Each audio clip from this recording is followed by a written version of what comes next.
I looked out at the winding logging path, my thoughts filling with memories from when I was younger. My dad would take my sister and me deep into the woods, camping far off the usual routes, where the only sounds were the trees swaying and wildlife roaming freely. I remember hiking through these woods, exploring streams and waterfalls, and falling asleep under the stars. Now, I was bringing my own son out here, hoping to create similar memories. As we turned onto the trail, the trees seemed to close in, casting long, dark shadows. The air smelled thick with pine and damp earth. My son, Andrew, was excited for his first off-the-beaten-path camping trip. He was 13 years old, just about to start high school after summer. As we ventured deeper into the woods, a strange feeling of discomfort crept in. The trail was familiar but had changed. We rounded a bend, and then I saw it. A large cell phone tower, towering above the treetops like a skeleton. I felt a shock, almost a sense of violation. This was the place where I had spent so many childhood summers. I glanced at Andrew, who was staring up at the tower with wide eyes. "Look, Dad," he said. I forced a smile, trying to hide my discomfort. "Yeah, buddy, that's something," I replied. We kept going, passing a few RVs and campers, but I couldn't shake my irritation. The tower stood there like an intruder, spoiling the peacefulness of the woods. I decided we needed to get away from it, find a spot far enough to enjoy nature as it was meant to be. The trail became rougher, the trees tighter together, and the shadows darker. Andrew had stopped talking, sensing my unease. I tried to reassure him with a smile, but my mind was full of questions. Who had put that tower here and why? What kind of people would camp near something so unnatural? I was suddenly angry, not just at the tower, but at the fact that it seemed to overwrite the memories I had of coming here with my dad and grandfather. It felt like it took something away from me. I gripped the wheel tighter and pushed deeper into the forest, determined to find a spot where the wilderness still felt real. As we bumped along, the air grew heavy, almost oppressive, and the trees closed in around us. But I wasn't giving up. We needed to find somewhere untouched, where the memories we were about to make wouldn't be tainted by that tower. Finally, we came to a meadow tucked into a valley, the sun bathing the area in warm light. I looked over at Andrew, who was filled with excitement. This was it, the perfect spot for camp. I parked the truck and helped him gather firewood. The silence was nearly complete, only interrupted by the sound of birds and rustling leaves as we set up the tent. It was exactly what boondocking was all about. Getting away from everything, reconnecting with nature, and sharing it with the next generation. Once the camp was set, we went for a short hike to explore. The dry creek bed nearby offered a path that led us through the hills, and before long, we came upon a peaceful lake. The water sparkled in the fading light, and I felt a rush of recognition. "Andrew, I remember this lake," I said softly. "I came here with your grandfather a long time ago." His eyes lit up. "Is there fish in there, Dad?" I smiled. "Lots of trout, buddy. This place is a hidden gem." As we looked around, something felt strange. There were no other fishermen, and the lake seemed untouched. Andrew asked if he could fish, and I agreed, but told him we'd do it tomorrow. He nodded happily, his excitement showing as we returned to camp. The sun dipped below the horizon, casting a warm orange glow over the meadow. We spent the evening talking, watching the stars, and listening to the fire crackling. Andrew talked about his school year, his eyes wide with enthusiasm, and I listened, my heart full of pride and nostalgia. When night fell, I felt that familiar sense of vulnerability you get when camping in the wilderness. The darkness, the quiet, the feeling of being exposed. It was all part of the experience. We said goodnight and went to bed, the sounds of crickets and an occasional owl lulling me to sleep. I had some of the best rest I'd had in years. The next morning, I woke to the glow of sunlight creeping over the hills. I stoked the fire, adding fresh kindling to get the flames going. Andrew came out of the tent, rubbing the sleep from his eyes. We made breakfast together, the smell of bacon and coffee filling the air, making my stomach growl. After eating, we set up an archery range, with targets pinned to a tree about 30 yards away. We took turns shooting arrows, the sound of them thudding into the target satisfying. It was a new activity for us, something I'd never done with my father. Felt good, creating new traditions with Andrew. Next, we decided to hike up the highest hill in the area. The climb was tough, but the view from the top was worth it. We sat on a rocky ledge, looking out over the rolling hills and woods below, the wind carrying the sweet scent of wildflowers. By the time we got back to camp, the sun was high and I was exhausted. Andrew, however, was still full of energy. "Hey, Dad, can we go fishing now?" he asked eagerly. I smiled and nodded. "Sure thing. Just be careful and don't go too far." I helped him get his gear ready, and he set off toward the lake, fishing rod in hand. Watching him go, I couldn't help but feel proud. He was growing up, becoming more independent every day. It reminded me of when I was his age, exploring on my own, becoming a man. Once he was out of sight, I crawled into the tent, my body heavy with fatigue. As I lay there, trying to rest, I began to feel a strange unease. The woods seemed quieter than usual, the silence almost oppressive. I tried to push it away, telling myself it was just exhaustion. But deep down, I knew something was off. Then something woke me up. It was a loud, shrill sound, so sudden and jarring. I snapped awake, disoriented, unsure of where I was or what time it was. The stillness outside told me it was nearly dark. I unzipped the tent and found Andrew was gone. Panic surged through me, but I tried to calm myself. He was capable with a flashlight, a first aid kit, and a pocket knife. He'd be okay for a little while. I began to prepare the camp, splitting kindling, getting the fire going, and starting dinner. As time passed, the forest grew darker, and I became more anxious. I looked toward the lake and heard that same shrill sound again, this time from higher up the hill. It sounded like a woman screaming, but then I realized what it was: a mountain lion. The shriek was so sharp, it froze me in place. I immediately thought of Andrew. He could easily mistake the sound for someone in distress, which could lead him into danger. I grabbed my flashlight and pistol and started jogging toward the lake, hearing the mountain lion's cries growing louder. As I reached the water's edge, I saw Andrew on the far side, preparing to head into the woods. The sound had lured him across the lake, coaxing him toward the darkness, towards whatever trap the animal had set. I screamed his name just in time to stop him. "Andrew, stop! Come back over here!" I yelled. He turned and made his way back, slowly and carefully, hopping over rocks and shoreline. Took him about 20 minutes, but he finally made it safely back. "Andrew, what were you doing?" I asked, relief flooding through me. He explained that he thought the sounds were from a woman in trouble. I explained the danger, and we spent the night listening to coyotes, owls, and sometimes the mountain lion's cries, until we both drifted off to sleep. The next morning, the area was crawling with law enforcement, forest rangers, and game wardens.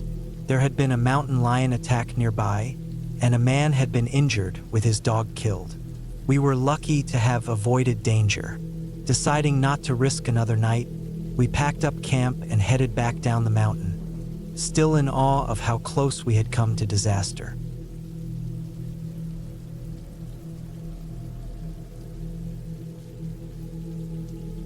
During long weekends and the right seasons, my favorite activity is through hiking.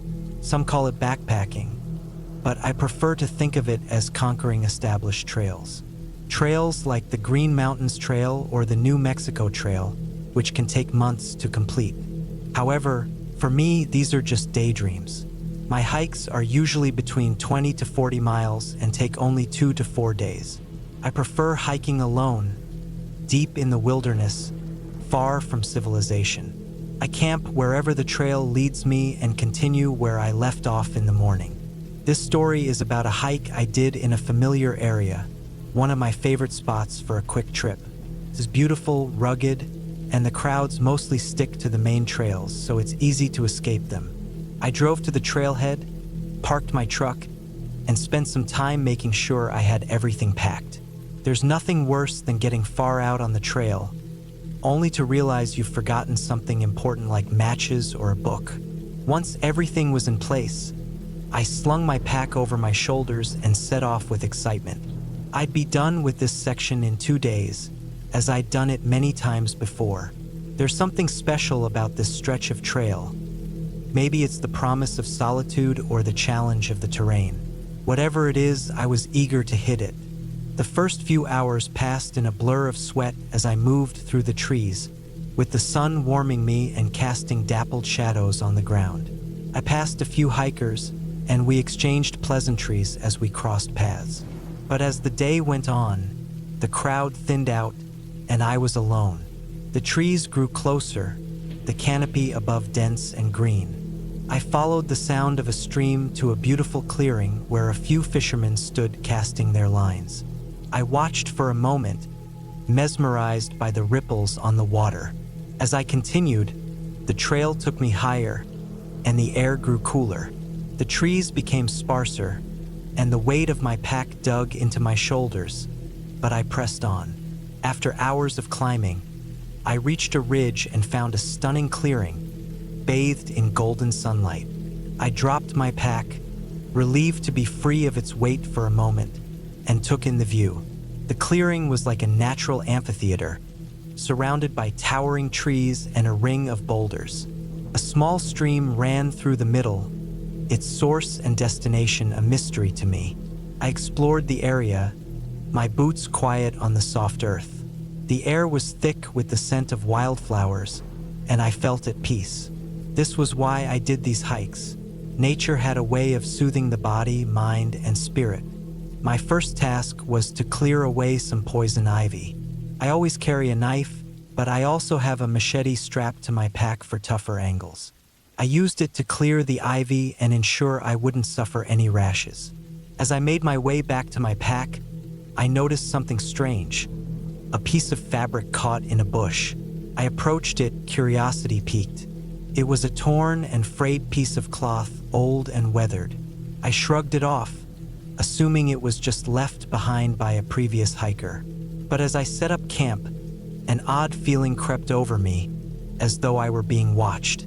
I looked around but saw nothing unusual, just trees, rocks, and the quiet of the wilderness. I gathered firewood, set up my tent, and even tried my hand at fishing. Later, as the sky darkened, I settled by the fire to cook my dinner, but that unsettling feeling didn't leave. I tried to shake it off, but it lingered, like I wasn't truly alone. As night fell, I tried to relax after a long day of hiking, but the darkness deepened and I began to hear a strange noise. At first, I thought it was an animal, but it grew louder and more persistent. It sounded almost like someone in distress. I tried to ignore it, but it became harder to do so.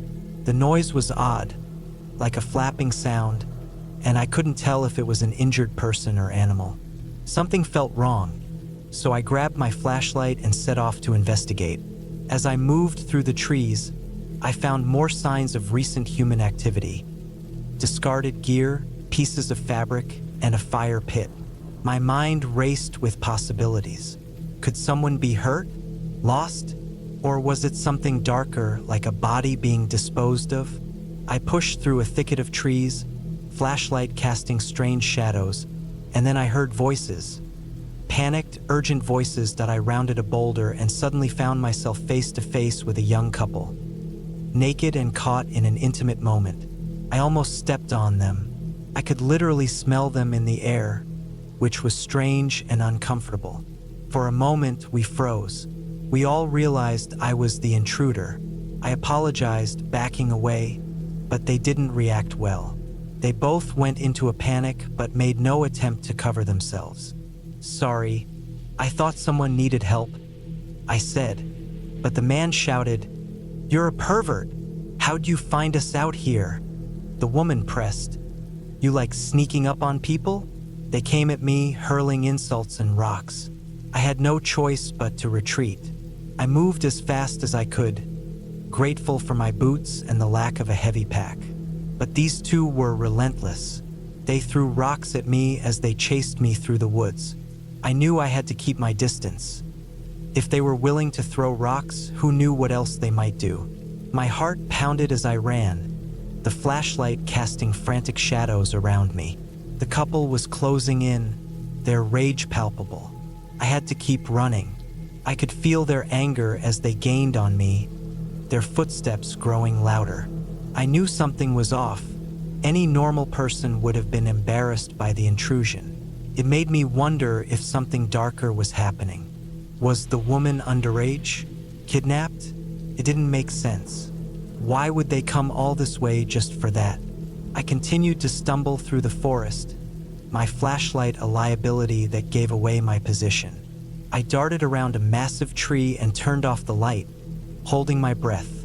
The silence around me was deafening, broken only by my ragged breathing. The couple's footsteps were still close. I pressed myself against a tree, trying to stay still. Eventually, their voices faded as they moved off toward my camp. I stayed hidden, my heart still racing, waiting for the moment when I could escape. I couldn't stay in the clearing much longer. I had to get out. I grabbed my gear as quietly as possible, packed up, and began to head for the hillside, trying to put as much distance between me and the couple as I could. I reached a small crevice in the rocks and hid there, hoping they wouldn't find me. Their shouting and insults grew fainter, but I knew they were still out there, still looking for me. As the night wore on, I figured they might not give up. I kept my breath steady and waited. Finally, their voices faded completely.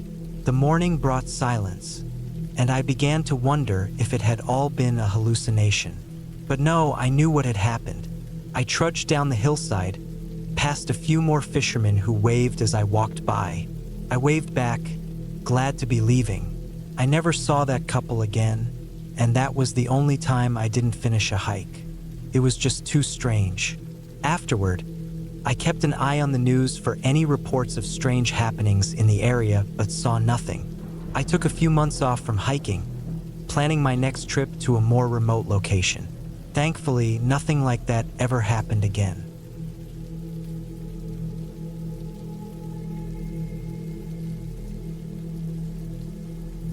I should start by warning you that my story involves food poisoning, so it's best to avoid reading this while eating.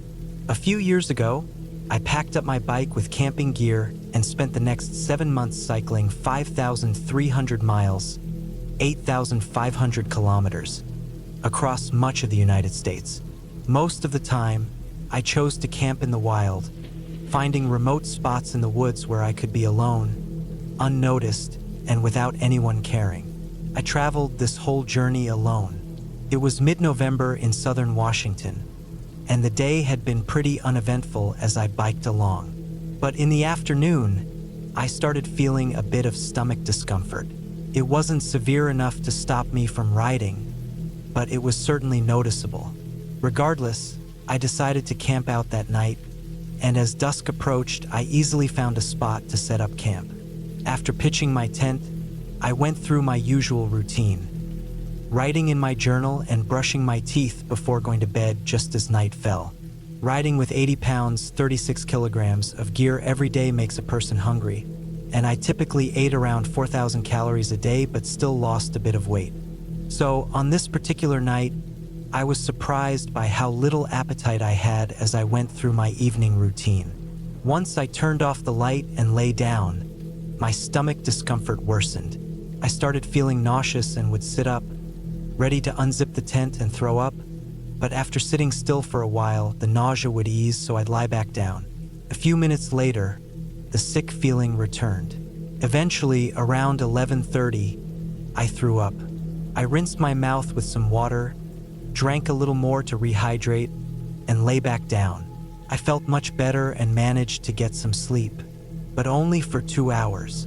At 1:30 a.m., I woke up feeling nauseous again. I went through the same cycle, sitting up, feeling like I might throw up, the nausea fading, then returning.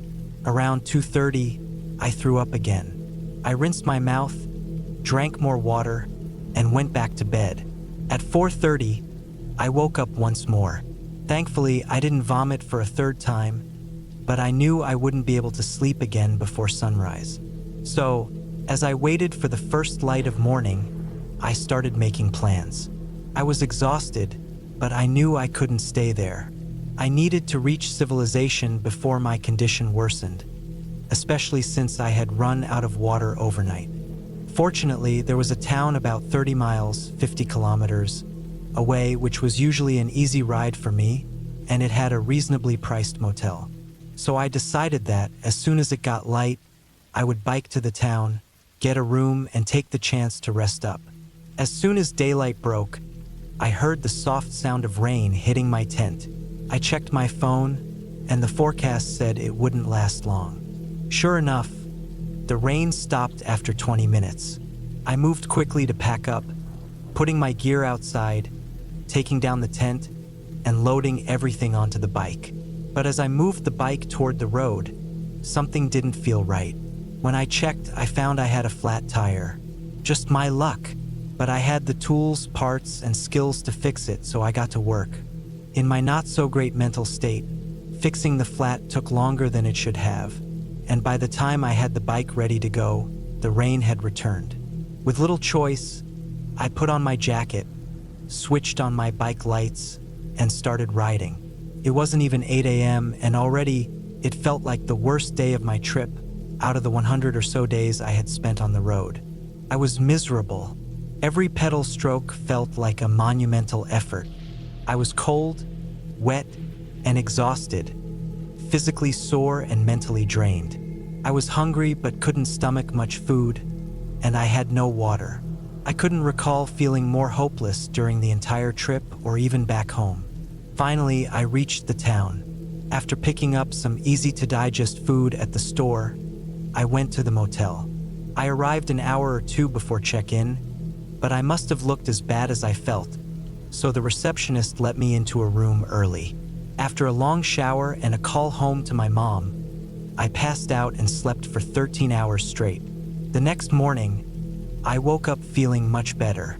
It was 60 miles, 100 kilometers, to a larger city I had been looking forward to visiting, and even though it was a long day for me, I felt good enough to make it there by evening. The following day, however, the food poisoning hit me again while I was visiting a museum, so I spent the next day resting in the hostel.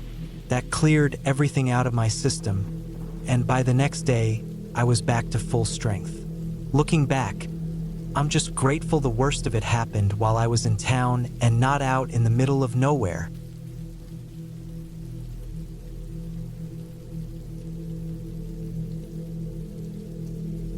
Every year when I was a kid, my family would go on big camping trips.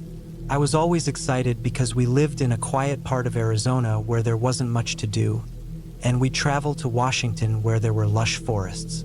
Seeing trees and green fields was my favorite part, but I also loved catching up with my cousins. Even though we didn't see each other often, we were close. My cousin Luis, who was a year older than me, was more like a brother. We were inseparable whenever we were together. After one particular trip, we grew even closer because of something that happened. It took us both some time to fully understand what had occurred and what could have happened to us. The story starts on the second day of our camping trip. Most of the family was either at the lake or sitting around the campfire. Since Luis didn't like swimming, we decided to explore the woods instead. We played a version of tag called Bandit, taking turns as the cop, trying to catch the bandit. We'd run around for hours, but in the woods, it's easy to get lost.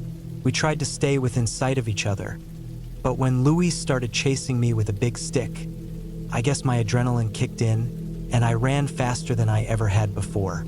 I'm not sure how long I ran, but eventually, I ended up near an old, rundown trailer. Luis wasn't too far behind, but I remember him dropping the stick and focusing on the trailer, which we assumed was abandoned. We talked about checking it out, but for some reason we didn't. We started walking back, unsure of the direction, when about 10 minutes later, we saw a couple coming toward us, pushing a shopping cart full of stuff. The woman came over and was really kind, while the man hung back. She asked if we were lost, where we were from, and how old we were. I remember when we told her our ages, she looked back at the guy and then back at us. She assured us we didn't have to be afraid, offering to help us find our way back to our campsite after they dropped off their things. She also mentioned we could have s'mores if we wanted. Luis and I were a little unsure, but she seemed nice, and it was still daylight, which made everything feel less suspicious. My 7-year-old self thought bad people only acted at night, so I felt safe. We walked with them, following their trail back to their camp. As she chatted with Luis, I glanced at the shopping cart. It was filled with rusty metal objects, and everything looked like junk. Nothing was packed or organized, just random trash. I began to feel uncomfortable, and I could tell Luis was too. Every time I looked at the man, he wasn't smiling.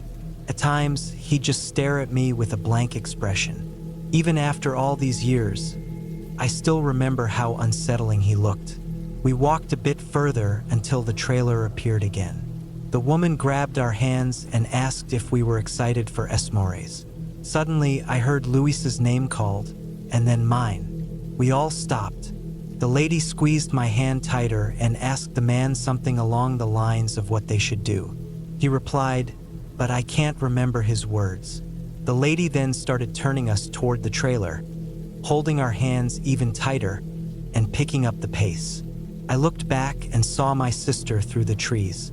Without thinking, I yelled her name, and instantly, the woman let go of my hand. Luis and I ran to her as she came toward us. My sister shouted that she had found us, and our parents came running. The couple told my parents a strange story about how they had been looking for us for a while, saying how sweet we were. My mom and dad invited them over for burgers, but they politely declined. I remember my dad and uncle talking about how creepy the man had been. Luis and I eventually told my sister that the couple was strange, but she didn't understand. It wasn't until years later that we both realized the couple probably didn't have good intentions. We came to the conclusion that they were probably struggling financially and may have been planning to sell us or something worse.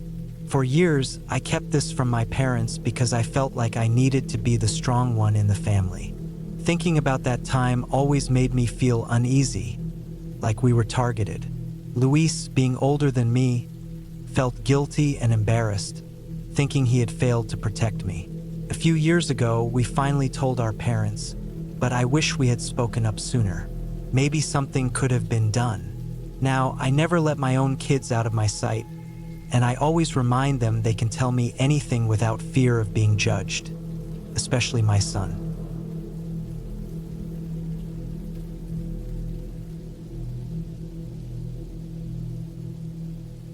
I live in the foothills of the Appalachian Mountains in the southern part of West Virginia.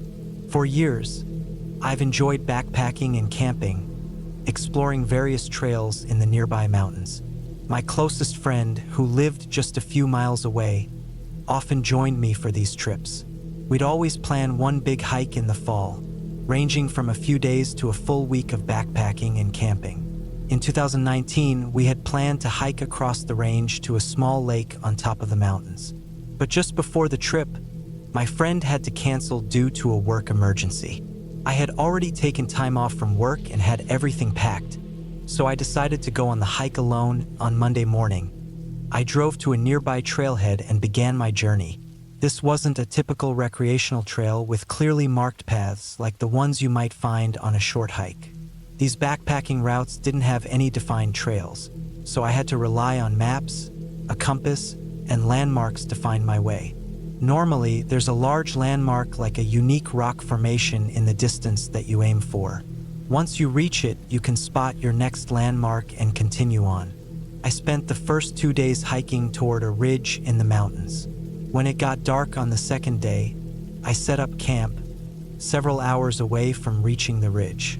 I pitched my tent, built a fire, and heated up some food I had brought along. The sun had already set, and by 8 o'clock, I was inside the tent reading. I left the fire burning, planning to put it out before sleeping.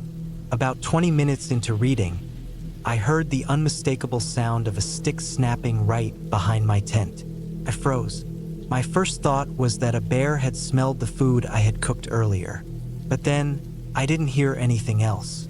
I quickly crawled out of the tent and shined my flashlight into the woods behind me. There was nothing there. I called out, hoping to scare away any animals, but I didn't hear any scurrying or movement. It was strange because the stick snapping sounded like something had stepped on it intentionally. I stood outside for a while, watching the area closely before putting out the fire and returning to the tent. That night, sleep didn't come easy. I kept listening for any further sounds. In the morning, I was surprised to find I had slept through the night. I packed up my gear and continued on toward the ridge. From there, it was a straight path to the lake. I hurried along, hoping to make it before dark so I wouldn't have to set up another campsite. I made it with about an hour to spare before sunset. The lake was stunning, well worth the hike. I walked around it for a while, taking in the beauty before setting up camp along the tree line near the water. As I sat by the fire, I kept hearing soft sounds coming from the trees behind me. At first, I thought I was just being paranoid, but it felt strange. It almost sounded like footsteps, but I knew no one else was supposed to be out here. I would have noticed their camp when walking around the lake earlier. By then, it was too dark to see anything beyond a few feet, so searching around wasn't an option. After an hour, I got in my tent and laid down. Every few minutes, I would hear those soft footsteps again. They were faint enough to make me question what I was hearing, but it definitely sounded like someone walking. Eventually, exhaustion took over and I fell asleep. What felt like only an hour later, I woke to the sound of someone running away from my tent. I quickly grabbed my flashlight and rushed outside, but by the time I looked in the direction of the footsteps, I only saw the distant back of whoever had been running. My heart was pounding. As I looked down, I noticed footprints all around my tent, as if someone had been circling it, searching the campsite. I immediately tried to get the campfire going again to better see my surroundings. I was scared. I was alone, miles away from help, and I didn't know what to do. I stayed by the fire, keeping a constant watch throughout the night. Thankfully, nothing else happened. In the morning, I took a few pictures of the lake before packing up and starting the hike back. I had planned to stay for an extra day, but I didn't feel safe anymore. I felt as though I was being watched. The hike back was uneventful, and I was relieved to make it without further incident. But as I continued my trek, I began to notice small things missing from my backpack. Items like food and a few tools. I always kept my bag close by, so I wondered if someone had snuck into my camp during the night and stolen from me while I was asleep. The thought still sends a chill down my spine.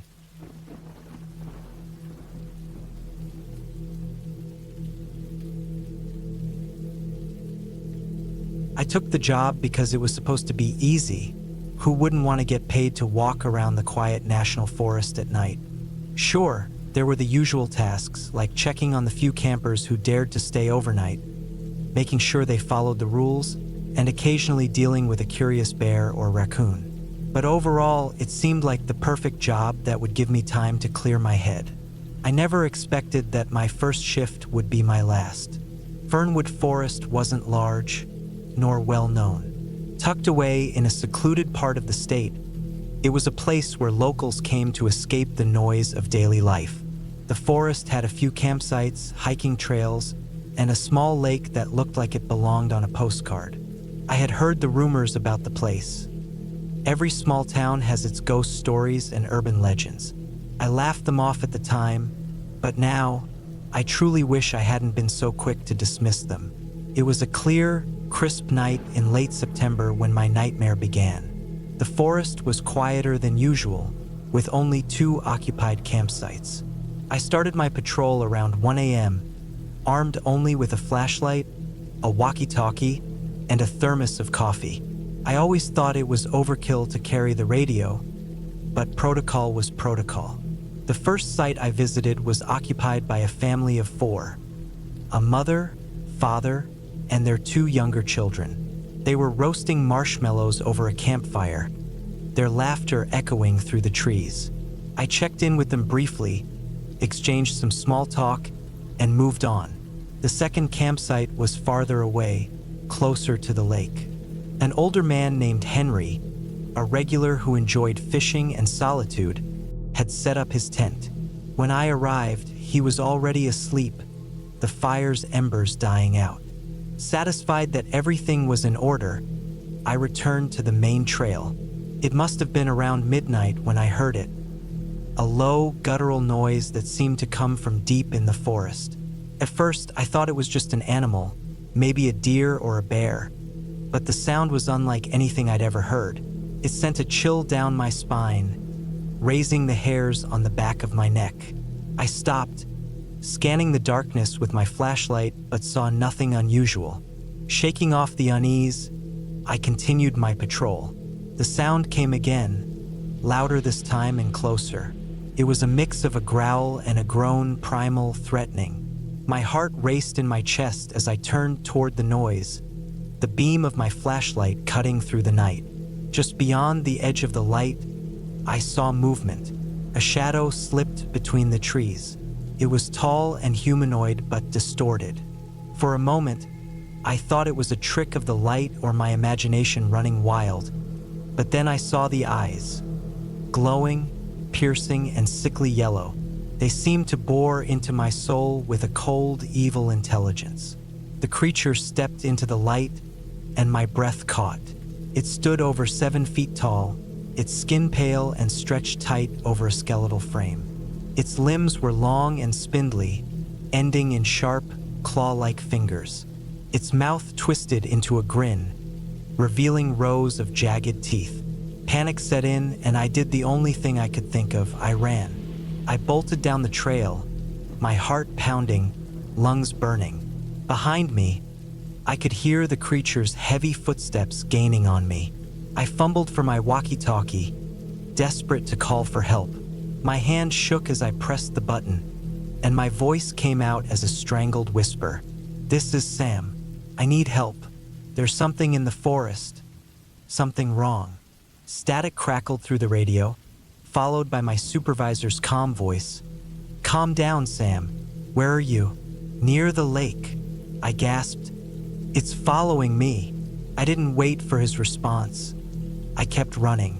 The beam of my flashlight bounced wildly with each step. The path stretched on forever. The trees seemed to close in around me. The creature's growls grew louder and more frantic. I glanced over my shoulder and saw it was closer than I ever thought it could be, its eyes glowing with predatory hunger. Up ahead, I saw a faint light, the ranger station. A surge of hope propelled me forward. I burst through the door, slamming it behind me and locking it. My breath came in ragged gasps as I leaned against the door, trying to steady my racing heart. I grabbed the radio again, my voice shaky. "I'm at the station. It's outside." There was a pause, and then Mike's voice came through, sounding concerned. He told me to stay inside and that he'd be there soon. I sank into my chair, my eyes fixed on the door. Outside, I could hear the creature moving around, its claws scraping against the walls. It let out a low, menacing growl that made my skin crawl. I looked around the room, searching for anything I could use as a weapon. My eyes landed on an old, rusty axe hanging on the wall. It wasn't much, but it would have to do. I gripped the axe tightly, positioning myself by the door, ready to defend myself. Minutes felt like hours as I waited, the tension in the air so thick it could be cut with a knife. The creature prowled outside, its growls growing more agitated. Finally, I heard a vehicle approaching. Mike's voice crackled over the radio. "I'm here. Stay where you are." The creature was illuminated by the headlights of Mike's truck, and for a brief moment, I saw it in all its horror. Its skin glistened in the light, its eyes burning with rage. Mike stepped out of the truck, shotgun in hand. "Get away from the door," he shouted. I scrambled back as Mike fired a shot. The creature let out a roar and lunged at him. Another shot rang out, and the beast staggered but didn't fall. I watched in horror as it swiped at Mike, knocking him to the ground. I knew I had to act. Gripping the axe, I flung open the door and charged at the creature, screaming at the top of my lungs. It turned toward me, its eyes blazing with fury. I swung the axe with all my strength, the blade cutting into its side. The creature let out a blood-curdling scream and ran off into the forest. Pain shot through my body as I fell to the ground. It had managed to land a swipe on my knee. For a moment, everything went quiet. The creature released one final, shuddering scream as it disappeared into the forest. We reported the incident to the authorities, but the creature's body, if it had died, was never found. We never heard anything else about it. All that remained were deep gouges in the ground and a lingering sense of dread. They chalked it up to a bear attack, but we knew the truth. To this day, I don't know what that creature was or where it came from. I quit my job the next day and couldn't bring myself to step foot in that forest again. The memory of those glowing eyes and twisted grin still haunts me.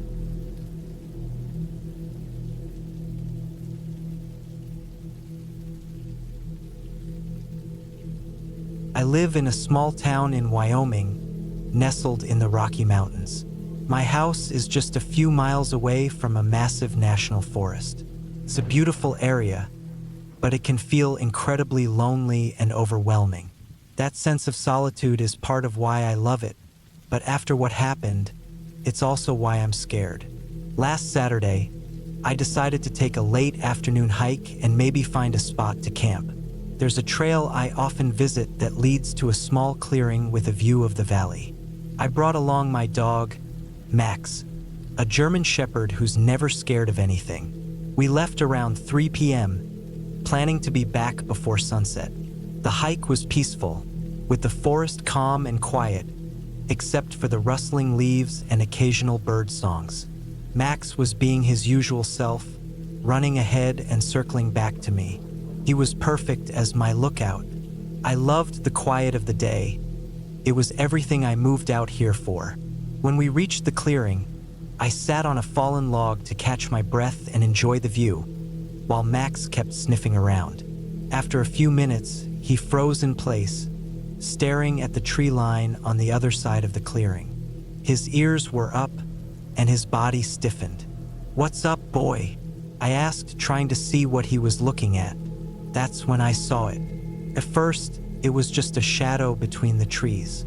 I squinted, thinking it might be a deer or something like that, but then it stepped into the clearing.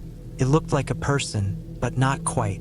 It was tall and thin, with limbs that were far too long for its body. Its skin was pale, almost gray, and its eyes were completely black. Max started growling, a low, threatening sound I had never heard from him before. The figure took a step forward, and that's when I noticed it was copying my movements from earlier, almost like it was replaying a video of me walking. Then it spoke. "Max, what's up, boy?" The voice was mine, but wrong, and it sent a chill down my spine. Max started barking fiercely. The figure stopped, tilted its head, and then turned around, disappearing into the trees. I didn't stick around to find out what it was doing. I grabbed Max's collar and ran down the trail, feeling the daylight fading. Any idea I had of camping there was gone. Every sound made me jump, and Max kept looking back, growling every so often. We made it home as the light disappeared. I locked all the doors and windows, which I never do.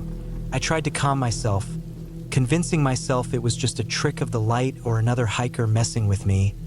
But deep down, I knew that wasn't it. That night, I couldn't sleep.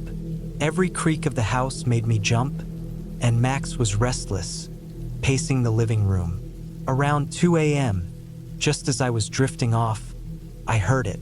"Max, what's up, boy?" It was faint, almost like a whisper, but it was my voice, and it was coming from outside, near the tree line. Needless to say, I didn't get much sleep. When the sun came up, I grabbed Max and drove into town.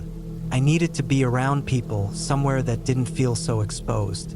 I told my friend Jake about it, and he just laughed, saying I'd been out in the woods too long. Maybe he's right. Maybe I need to leave the woods and move back to town. I haven't been back to that trail since. Whenever I think about hiking, camping, or fishing, I hear that voice again, and I can't bring myself to leave the house. I don't know what I saw, but I'm sure of one thing: it saw me.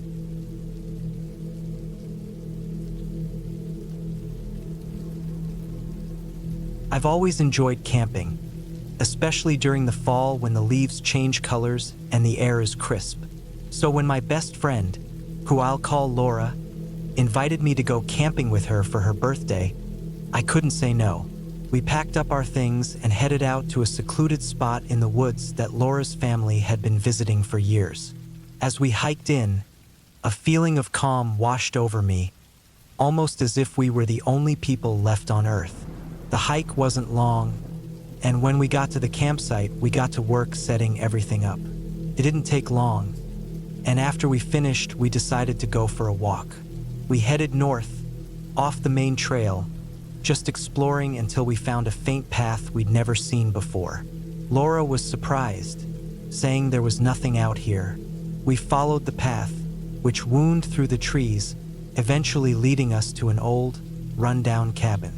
It was small and worn down, with broken windows and a sagging roof. Laura was excited to check it out, while I felt uneasy but also intrigued. When we stepped inside, it was clear no one had been there in years. We poked around, looking for anything that might tell us who had lived there, but we didn't find much. As we were about to leave, I noticed something strange in the corner of the room. A door I hadn't seen before. It was tiny and had a rusted padlock on it. I pointed it out to Laura, and we both grew curious. I knocked on the door, knowing no one was inside, but I wanted to be sure. Laura stepped outside and came back with a large rock, handing it to me. I smashed it against the lock, only needing a few hits to break it open.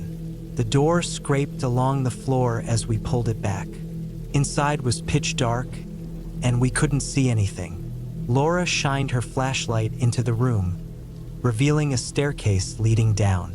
We both felt a chill run down our spines, but we told ourselves no one had been here in years, so there was nothing to fear.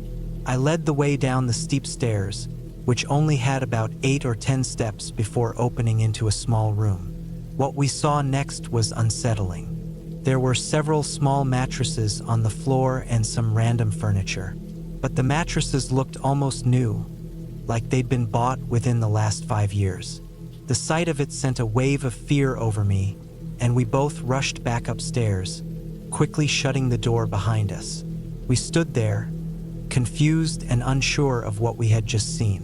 We debated whether it was a crime scene, as it all seemed out of place. While we were talking, Laura suddenly shushed me. In the distance, we could hear footsteps approaching the cabin. They stopped right outside, but then, oddly, they continued walking without pausing. I could see the same confusion on Laura's face. Once the footsteps faded away, we ran back to our campsite and then hurried to Laura's house. We called the police just in case there was something more to it. To us, the fact that the person didn't stop meant they must have known the cabin. We weren't sure if it was something bad, so we let the authorities handle it. They searched the cabin and the surrounding area but found nothing unusual. They said it was a strange situation, but there wasn't enough to prove anything bad had happened there. Still, it became a hot topic in our town for a while, with everyone speculating about what the cabin had been used for. Eventually, the city decided to demolish it to stop people from visiting. It's never been figured out, and it probably never will be. But something inside me tells me that something terrible happened there.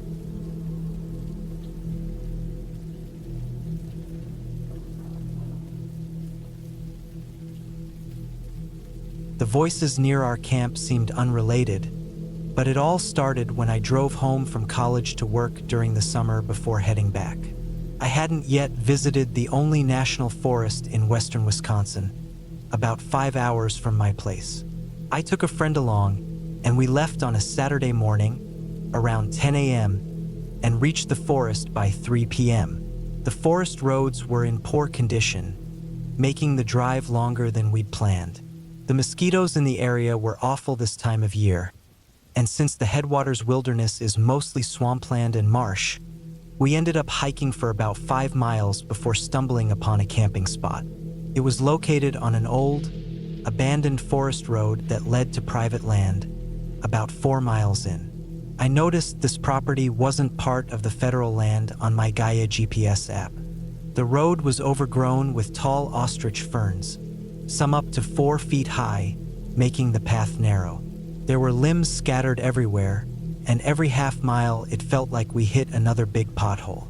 The area had a lot of dead wood, perfect for starting a fire. We set our packs down about a mile back and kept exploring, hoping to find something more interesting than a dense, quiet forest. As it started to get dark, we decided to turn back. While navigating around a fallen tree, we came across a 3-foot-tall shelter made of sticks, which appeared to have been carefully constructed. I'm a bit superstitious, so I thought it might be a nest or something similar. We decided to leave some wood as an offering before continuing our way.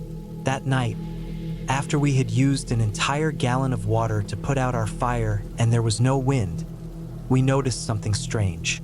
I heard footsteps around our tent after my friend returned from using the restroom. As I lay listening, I could make out the sound of something hitting the base of a tree in a steady, rhythmic pattern every 5 minutes or so, continuing through the night. I also caught a faint sound, almost like a giggle or a voice carried by the wind. The next morning, we checked everything out. Nothing unusual happened, but I couldn't help but wonder if it had something to do with that nest we found.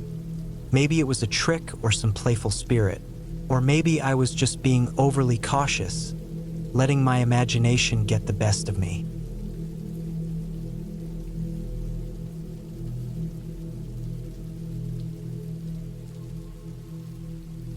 This happened in 2021. My husband and our 3 children enjoy camping in a primitive style, and the closest place that allows this is Loyal Sock State Forest.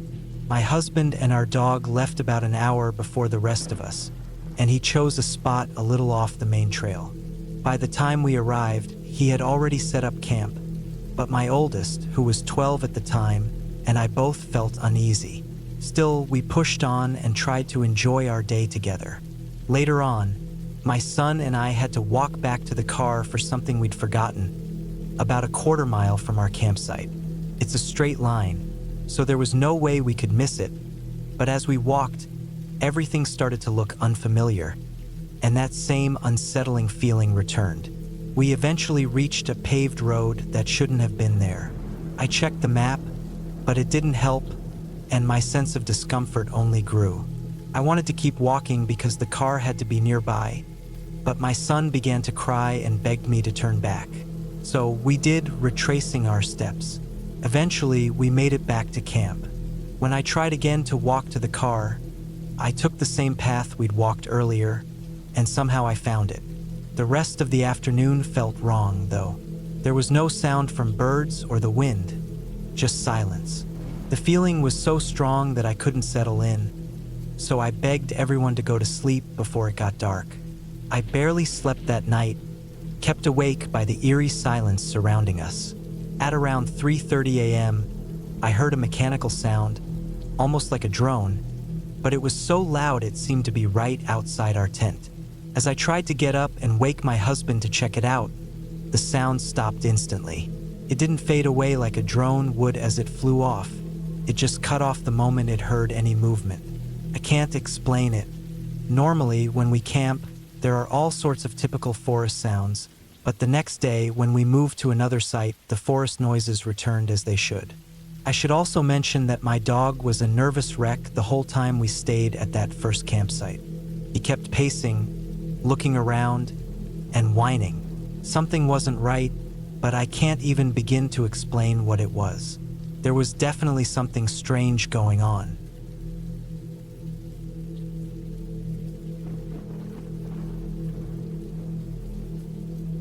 In the early 90s, my parents sent me to a summer camp in the woods of Vermont.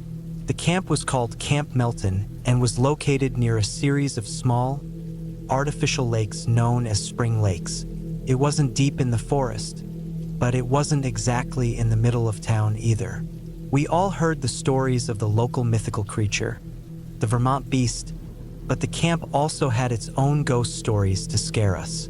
One was about a woman in white who was said to have jumped from a bridge on her wedding day, and another about Axe Happy Hank, a maniac who allegedly chopped up kids who strayed into the woods. Both stories were told to keep us from wandering off the campgrounds. I never encountered either of those legends, though.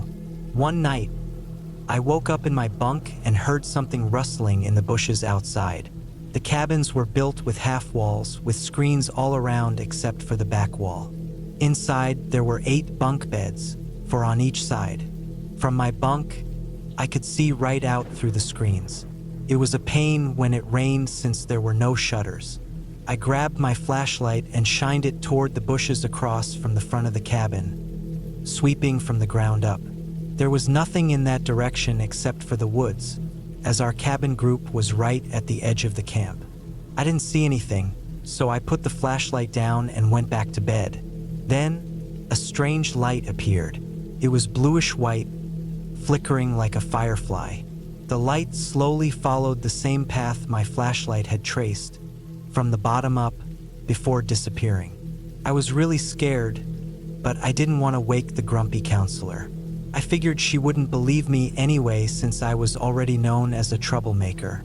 So, I just huddled deeper into my sleeping bag and tried to get back to sleep. I never saw the light again after that. My best guess is that it was just a firefly that thought my flashlight was another of its kind, even though the fireflies around there usually had a greenish glow to them. I've told this story a few times over the years, but I've never really gotten a solid answer from anyone. No one seems to know what really happened that night. I found this group recently and thought I'd share it, hoping someone might have some thoughts on it.